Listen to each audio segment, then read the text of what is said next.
मैं मुख्य विषय पर आता हूं।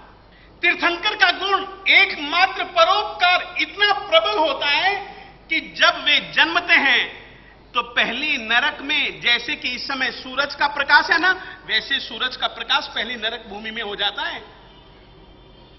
दूसरी नरक भूमि में कैसा प्रकाश होता है? सूरज के आगे बादल की परत आ जाए तो भी प्रकाश तो रहता है ना, वैसा प्रकाश दूसरी नरक भूमि में हो। तीसरी नरक भूमि में, चौथी नरक भूमि में, ऐसे पांचवी, छठी, सातवीं नरक भूमियों में अलग अलग तरतमता से, न्यूनाधिक रूप से प्रकाश फैल जाता है। दो घड़ियों के लिए जीव आपस में वैर भाव को भूल जाते हैं।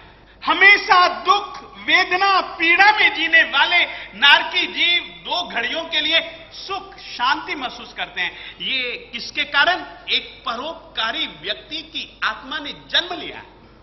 परोपकार अपनाना मेरे देवताओं, स्वार्थ के लिए सभी जन जीते हैं। जीना तो उस जिंदगी का नाम है जो पर के लिए जिए, और याद रखिए, स्व और पर के लिए जीने वाली जिंदगी ही परमार्थ जिंदगी कहलाती है। स्व के लिए जीना वो स्वार्थ जिंदगी है, पर के लिए जीना परार्थ जिंदगी है। स्व और पर के लिए जीना, सर्व के लिए जीना, ये परमार्थ जिंदगी का लक्षण है।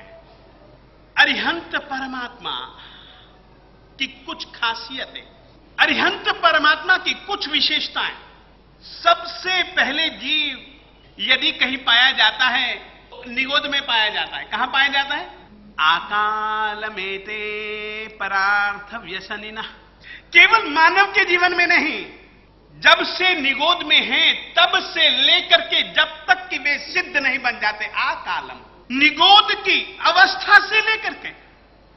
मैं आपको बतलाना चाहता हूं, हम जैन कहलाते हैं, हमारा जिनेंद्र कैसा है, वो आत्मा कैसी होती है, इसकी पहचान मैं तुमको बतलाना चाहता हूं।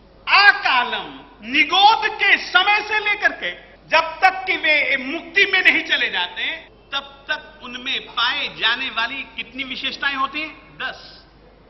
अरिहंत परमात्मा की 10 निशानियां। उनकी आत्मा की एक विशेषता, परार्थ व्यसनिनः।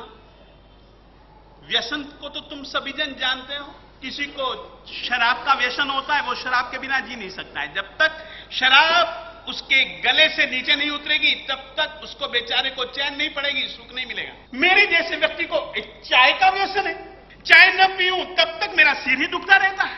यानी कि व्यसन उसको कहते हैं जिसके बिना आदमी शांति से जी नहीं सकता। परार्थ व्यसनिनः, परमात्मा भी व्यसनी होते हैं। उनको व्यसन होता है परोपकार का, परार्थ का। सोचिए परमात्मा का कितना बड़ा गुण है परार्थ।